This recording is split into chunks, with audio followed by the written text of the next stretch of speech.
Hey, church family. I want to come to you today, and as you know, I'm still studying through the book of James, and what an incredible, meaningful book, just chock full of information, of doctrine, of how we can live our lives, that it is, and it's amazing. In fact, this Sunday I'm going to be preaching out of the book of James. But I was coming to the end of my study through James, and I got to James chapter 5, verses 7 through 12. And it talks about being patient. And I asked myself the question, why are we as a society so impatient? Why are we so impatient with everything? We used to call it, the microwave culture or microwave society, where we want everything fast, but even the microwave's not fast enough anymore. It's almost like we're looking for that 5G speed now with everything. And God works in His time and in His on His calendar.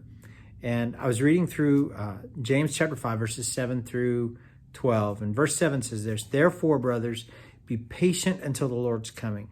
See how the farmer waits for the precious fruit of the earth and is patient with it until it receives the early and the late rains."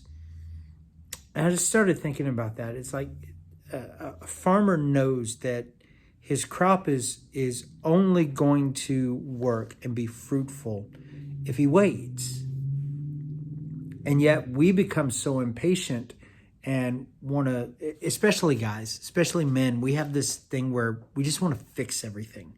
And we want to fix everything right now and make it as good as we can and put our band-aids on it. And we lose what God has for us to learn, because in the patience and in the waiting, God is molding us and He's changing us and He's moving through us and He's shaping us into who we should be.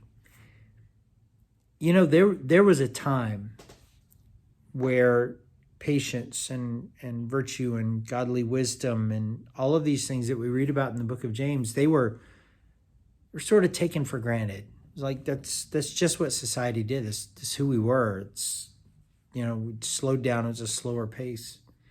And now we kind of look at those things and we're laughed at by society for holding on to those things, for being patient, for waiting, for using godly wisdom, spiritual wisdom instead of earthly wisdom. And people look at it and think we're kind of crazy. But I'm telling you, church family, the Lord is coming. And He's coming not only from a physical sense and calling His people out, but God's answers for your life are coming as well in His time. So be patient. Stand firm. The wait is going to be well worth it. Just hold on. He's coming. Thank you, church family. We love you, and we'll see you in worship on Sunday.